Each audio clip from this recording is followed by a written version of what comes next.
أعوذ بالله من الشيطان الرجيم. بسم الله الرحمن الرحيم. قل إنما أنا منذر وما من إله إلا الله الواحد القهار. رب السماوات والأرض وما بينهما العزيز الغفار. قل هو نبأ عظيم أنتم عنه معرضون. ما كان لي من علم بالملأ الأعلى إذ يختصمون. إن يوحى إلي إلا أنما أنا نذير مبين. پناہ پکڑتا ہوں میں اللہ کی شیطان مردود سے. اللہ کے نام سے شروع کرتا ہوں جو بے حد مہربان بار بار رحم کرنے والا ہے.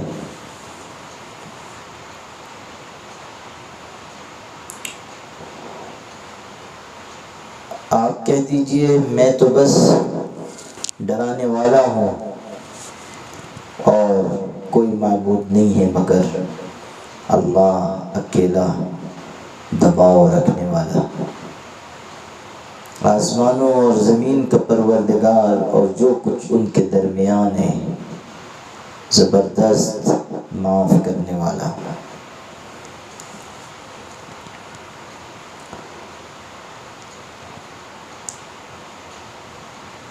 پیغمبر صلی اللہ علیہ وسلم کی زبان سے کہلوایا جا رہا ہے کہ میرا اور دوسرے پیغمبروں کا کام تو بس ڈرانے کا ہے.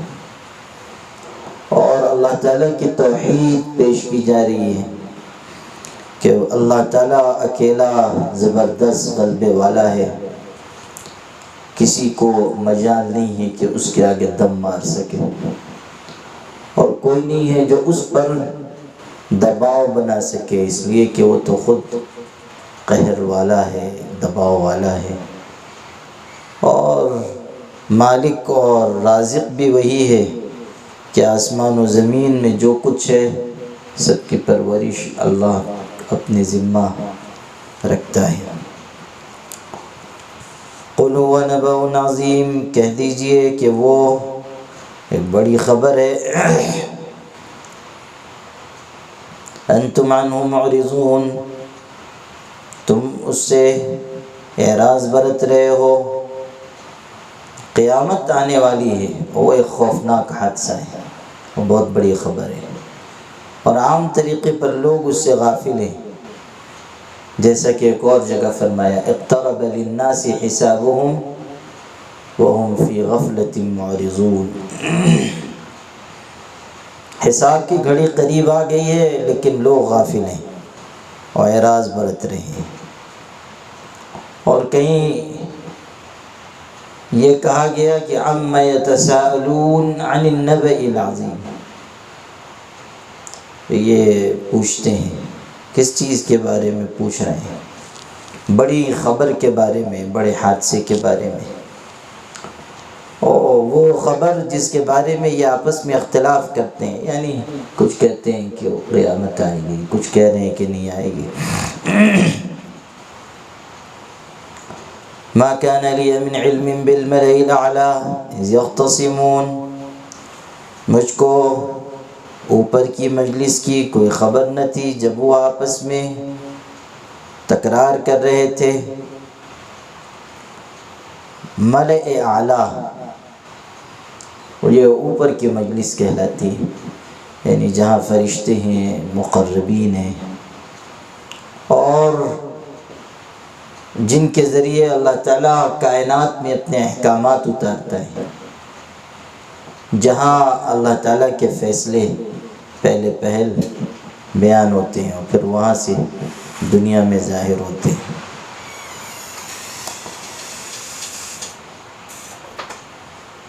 حضور صلی اللہ علیہ وسلم ارشاد فرما رہے ہیں مجھے ملأ اعلیٰ کی کیا خبر جبکہ وہ آپس میں تکرار کر رہے ہیں. ان یوحی الی الا انما انا نذیر مبین، مجھے تو بس حکم دیا جاتا ہے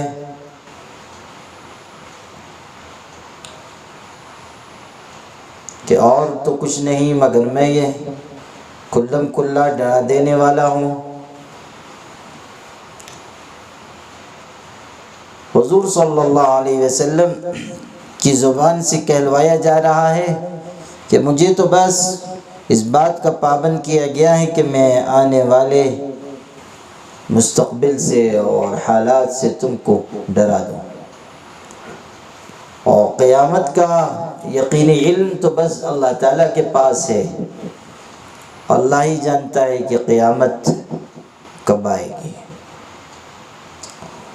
اور ملائے اعلیٰ میں کیا بحث ہو رہی ہے، کیا تکرار ہو رہی ہے، اس کا علم بھی بس اللہ کو ہے۔ وَإِذْ قَالَ رَبُّكَ لِلْمَلَائِكَةِ إِنِّي خَالِقٌ بَشَرًا مِّن طِينٍ، یہاں سے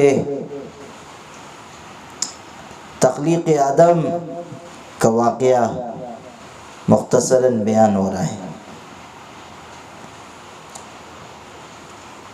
جب کہا آپ کے پروردگار نے فرشتوں سے کہ میں ایک انسان کو مٹی سے بنانے والا ہوں، پیچھے ذکر آیا کہ ملائے اعلیٰ میں کیا ہو رہا ہے، آپس میں کس بات کی تکرار ہو رہی، مجھے علم نہیں، اور اللہ تعالیٰ نے ایک تکرار کا خود ذکر فرما دیا، اور وہ تکرار تھی تخلیق آدم کے بارے میں، کہ جب اللہ تعالیٰ نے آدم علیہ السلام کو پیدا کرنے کا ارادہ کیا، اعلان ہوا کہ میں بنانے والا ہوں ایک انسان مٹی سے، تو فرشتوں نے اس وقت اپنی طرف سے سوال کیا، پھر ان کو جواب دیا گیا، پھر اللہ تعالیٰ نے آدم کی فضیلت اور برتری ان پر واضح کی۔ فَإِذَا سَوَّيْتُهُ وَنَفَخْتُ فِيهِ مِن رُّوحِي فَقَعُوا لَهُ سَاجِدِينَ، پھر جب میں ٹھیک بنا چکوں اور اس میں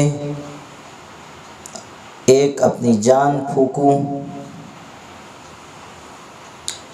فَقَعُوا لَهُ سَاجِدِينَ، تو تم اس کے آگے سجدے میں گر پڑو۔ کہا گیا کہ جب میں اس کو ٹھیک بنا چکوں، یعنی اس کا ڈھانچہ ٹھیک ٹھاک تیار ہو جائے، اور پھر یہ کہ میں اس میں اپنی ایک جان پھونکوں، روحی کہا، مطلب یہ کہ حضرت آدم علیہ السلام کو اللہ تعالیٰ نے خاص اپنی جان ان میں پھونکنے کا تذکرہ اس لیے فرمایا کہ ان کو اللہ تعالیٰ نے لفظ کن سے پیدا کیا۔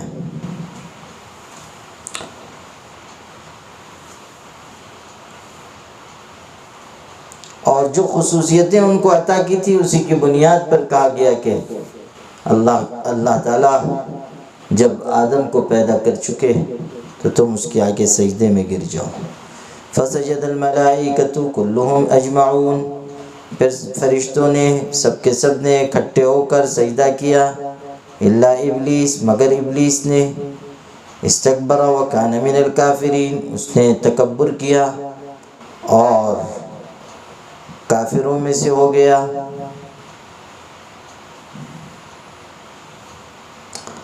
ابلیس کی اصلیت پر پہلے گفتگو ہو چکی کہ اس کی اصل ملائک سے نہیں تھی، اس کی اصل جنوں میں سے تھی۔ سورہ کہف میں اس کی وضاحت ہے، کان من الجن ففسق عن امر ربہ، اصلاً تو وہ جنوں میں سے تھا، لیکن کثرت عبادت کی وجہ سے فرشتوں کی جماعت میں شامل رہا اور انہی کے ساتھ عبادت و ریاضت کرتا تھا۔ اس لیے جب حکم ہوا کہ جھک جاؤ آدم کے آگے، تو اس حکم کا مخاطب وہ بھی تھا، ورنہ اصلاً تو حکم فرشتوں کے لیے تھا۔ چونکہ وہ فرشتوں کی جماعت میں شامل تھا، اگرچہ کہ اس کی اصل جنوں میں سے تھی، لیکن وہ بھی مخاطب تھا۔ اور جب اس نے تکبر کیا اور اکڑ گیا اور یہ کہہ کر کہ یہ مٹی سے بنا ہے اور میں آگ سے بنا ہوں، میں اس کے آگے نہیں جھک سکتا، تو اس کبر کی وجہ سے وہ راندے درگاہ ہوا۔ قال یا ابلیس ما منعک ان تسجد لما خلقت بیدی، اللہ تعالیٰ نے فرمایا اے ابلیس تجھ کو کس چیز نے روک دیا کہ تو اس کے آگے، اس چیز کے آگے سجدہ کرے جس کو میں نے اپنے دونوں ہاتھوں سے بنایا۔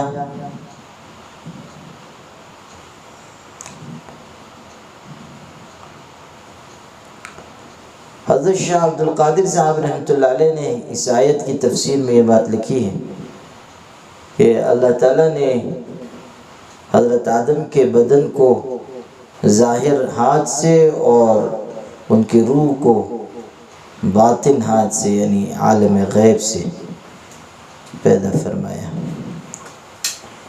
اور اللہ تعالیٰ کا ہاتھ اس کی شان کے مطابق ہے، ہم نہیں جانتے کہ اس کا، ہم نہیں کہہ سکتے کہ اس کی یہ کیفیت ہے اور نہ ہمارے علم میں ہے۔ اللہ جسم اور جسمانیت سے پاک ہے، اس لیے جہاں اس طرح کا تذکرہ آئے یعنی اللہ تعالیٰ کے ہاتھ کا یا اللہ تعالیٰ کے چہرے کا، تو ہمیں یہ ماننا چاہیے کہ اس کی اصل کیفیت بس اللہ جانتا ہے، اور اللہ جسم اور جسمانیت سے پاک ہے اور اس پر کوئی زوال نہیں ہے۔ تو کہا کہ کس چیز نے تجھ کو آدم کے آگے سجدہ کرنے سے روک دیا، حالانکہ اس کو تو میں نے اپنے ہاتھوں سے پیدا کیا ہے۔ استکبرت ام کنت من العالین، یہ تو نے غرور کیا یا تو ہو گیا اونچے بننے والوں میں سے، یعنی اپنے آپ کو تو نے بڑا سمجھا اور اپنے مرتبے کو اونچا خیال کیا اور تکبر اور غرور کیا۔ ابلیس کے واقعے میں بار بار اس کا تذکرہ آتا ہے کہ اس نے غرور کیا، اور آدم علیہ السلام کے تذکرے میں بار بار یہ بات آتی ہے کہ ان کو مٹی سے پیدا کیا گیا۔ یہ صرف واقعے کی جزیات نہیں ہے کہ بیان ہوتا ہے کہ آدم کو مٹی سے پیدا کیا گیا اور ابلیس نے تکبر کیا، بلکہ یہ بتایا جاتا ہے کہ انسانوں کے باپ کی اصل مٹی ہے، اس لیے انہیں عاجزی اور تواضع اختیار کرنی چاہیے اور اپنے آپ کو چھوٹا بنا کر رکھنا چاہیے۔ اور ابلیس کے راند درگاہ ہونے کی بنیاد انکار ہے اور تکبر ہے، اس لیے اس حقیقت کو بھی دل میں جما لینا چاہیے کہ غرور انسان کو تباہ کر دے گا۔ قال انا خیر من خلقتنی من نار وخلقته من طین، کہنے لگا میں تو اس سے بہتر ہوں، تو نے مجھ کو آگ سے اور اس کو مٹی سے بنایا۔ آگ کی خاصیت ہوتی ہے کہ وہ گرم ہوتی ہے، اور آگ کی خاصیت یہ ہوتی ہے کہ وہ پرجوش ہوتی ہے، بھڑکتی ہے اور اوپر کی سمت اٹھتی ہے، اور مٹی کی خاصیت خاموش ہونا ہے اور سرد ہونا ہے، مٹی ٹھنڈی ہوتی ہے۔ چنانچہ آگ سے بنی ہوئی مخلوق نے اپنے جوش اور غضب دونوں کا ثبوت پیش کیا، اور آدم کی اولاد کو چاہیے کہ جب ان کے باپ کی اصل مٹی ہے اور مٹی سرد ہے اور خاموش ہے، تو ان کے اندر بھی خاموشی آئے اور وہ تفکر کریں آسمان و زمین کی پیدائش میں۔ تفکر کے لیے خاموشی ضروری ہے، اسی لیے کہا گیا کہ بہترین صفات میں سے زیادہ تر خاموش رہنا ہے۔ زیادہ بولنا اچھی علامت نہیں ہے، اور زیادہ بولنا انسان کو لغزش کے قریب لے جاتا ہے، اور زیادہ تر چپ رہنا انسان کی بلاؤں سے حفاظت کرتا ہے۔ البلاء مؤکل بالمنطق، حدیث میں ہے کہ بلا مصیبت تو بولنے پر منحصر ہے، آدمی کوئی بول دیتا ہے اور مصیبت آتی ہے، کوئی جملہ زبان سے نکل گیا اور گرفت ہو جاتی ہے۔ البلاء مؤکل بالمنطق، اور یہ بھی حدیث میں من صمت نجا، جو چپ رہا نجات پائی۔ زیادہ تر چپ رہنا حکیموں اور داناؤں کی نشانی ہے، اور بولتے رہنا یہ اتھلے ظرف والوں کا حصہ ہے۔ جو اپنی اصلیت کو یاد رکھے گا وہ چپ بھی زیادہ رہے گا اور اس کے مزاج و انداز میں ٹھنڈک ہوگی، اور جو مغلوب الغضب ہوگا وہ شیطان سے قریب ہے۔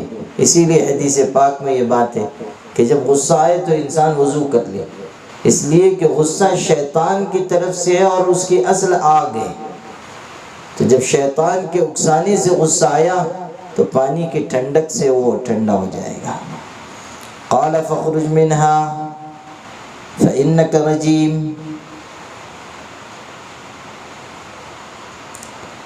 ارشاد ہوا کہ تو نکل جائے یہاں سے، کہ تو مردود ہوا۔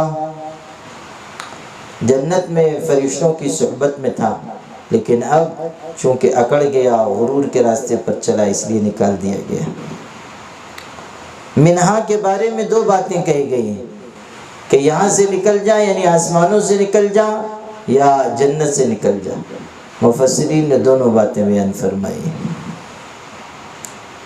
وَإِنَّ عَلَيْكَ لَعْنَتِي إِلَى يَوْمِ الدِّينِ، اور تجھ پر میری پھٹکار ہے انصاف کے دن تک، یعنی قیامت تک۔ اسی لیے یہ بات مفسرین نے لکھی ہے کہ اس کو کبھی نہ تو توبہ کی توفیق ہوگی اور نہ وہ اللہ تعالیٰ کی طرف رجوع کرے گا۔ قال رب فانظرنی الی یوم یبعثون، ارشاد ہوا، کہنے لگا کہ اے میرے پروردگار مجھ کو ڈھیل دے جس دن تک کہ مردے جی اٹھیں۔ یہ ابلیس کہہ رہا ہے کہ اے اللہ مجھ کو مہلت دے دے قیامت کے دن تک۔ مہلت اچھے اعمال کی، طاعات کی نہیں مانگی، بلکہ مہلت اس نے مانگی بہکانے کی اور انسانوں کو راہ راست سے دور لے جانے کی، جیسا کہ دوسرے مقام پر ہے کہ میں سیدھے راستے پر بیٹھ جاؤں گا۔ لَأَقْعُدَنَّ لَهُمْ صِرَاطَكَ الْمُسْتَقِيمَ ثُمَّ لَآتِيَنَّهُمْ مِنْ بَيْنِ أَيْدِيهِمْ وَمِنْ خَلْفِهِمْ وعن أيمانهم وعن شمائلهم ولا تجد أكثرهم شاكرين۔ وہ بہکانے کی بات کر رہا ہے، اور یہ بھی کہا لأغوینہم اجمعین، کہیں یہ بھی الفاظ ہیں سب کو بہکا دوں گا، کہیں کہتا ہے کہ ان کو تمناؤں میں، آرزوؤں میں مبتلا کروں گا۔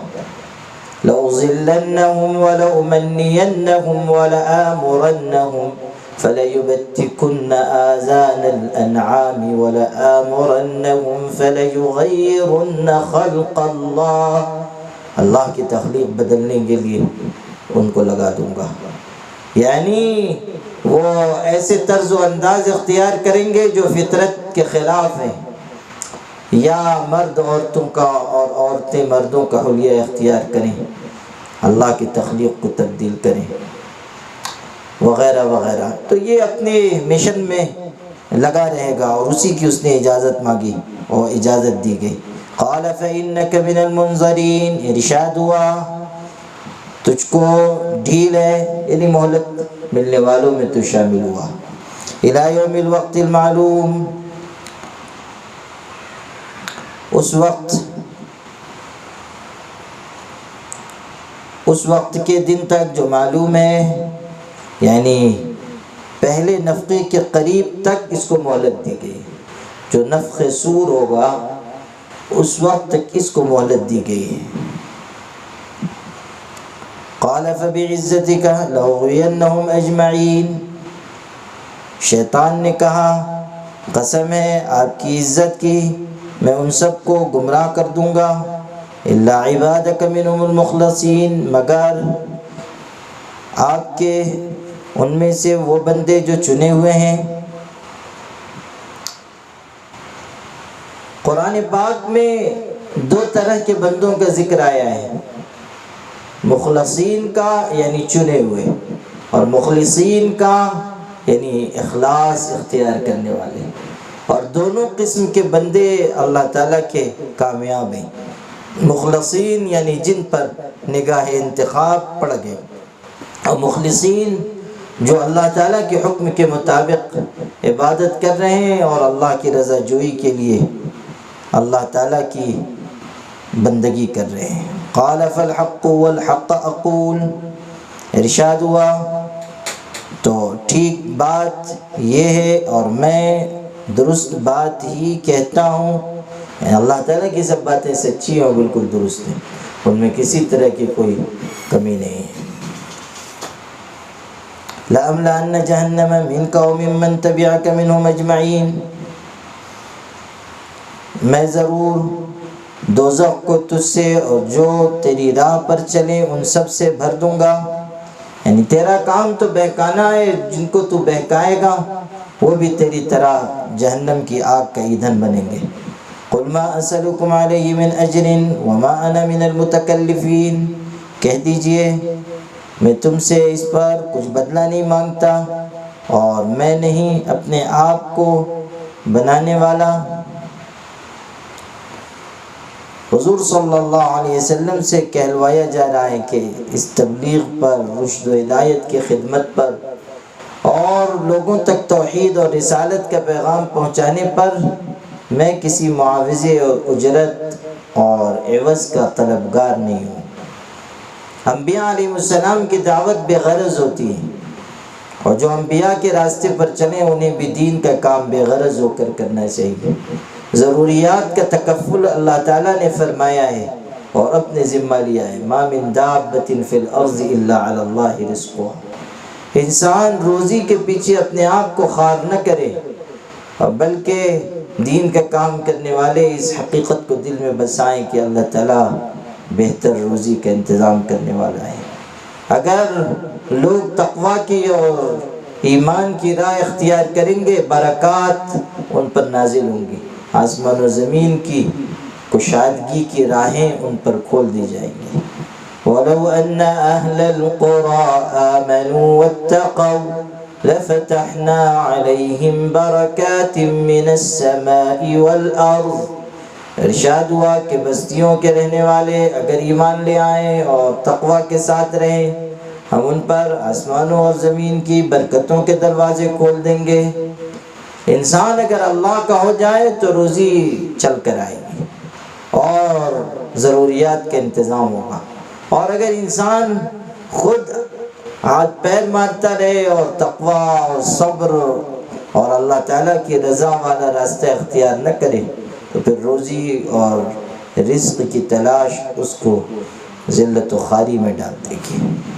ان وَإِلَّا ذِكْرٌ لِّلْعَالَمِينَ، یہ تو بس سارے جہان والوں کے لیے ایک نصیحت ہے۔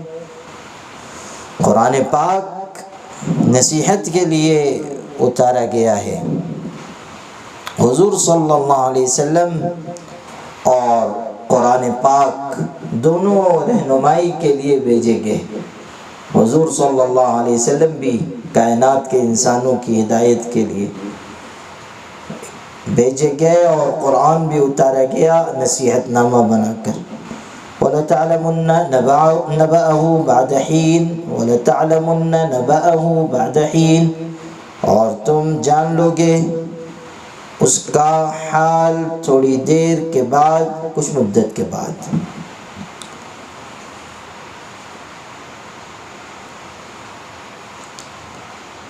حضور صلی اللہ علیہ وسلم سے یہ کہلوانا کہ میں اس پر کچھ نہیں مانگتا اور خام خواہ میں اپنی طرف سے کوئی بات بنا کر نہیں کہتا، یہ در حقیقت رسالت کا تعارف ہے۔ اور ان ہوا الا ذکر للعالمین، یہ قرآن کا تعارف ہے۔ اور آخری آیت سورہ صاد کی یہ در حقیقت قرآن کی سچائی کا تعارف ہے کہ کچھ مدت کے بعد تم کو معلوم ہو جائے گا کہ اس قرآن میں جو خبریں دی گئی ہیں وہ کیسی سچی ہیں اور درست ہیں۔ تو یہ جو سورہ صاد کا خاتمہ ہے یہ در حقیقت رسالت کی حقیقت اور قرآن پاک کی حقیقت اور اس میں بیان کی گئی باتوں کی حقیقت کو بیان کرنے پر مشتمل ہے۔ اسی پر سورہ صاد مکمل ہوئی۔ بارک اللہ لی و لکم فی القرآن العظیم ونفعنی و ایاکم بالآیات والذکر الحکیم، انہ تعالی جواد کریم ملک بر رؤوف۔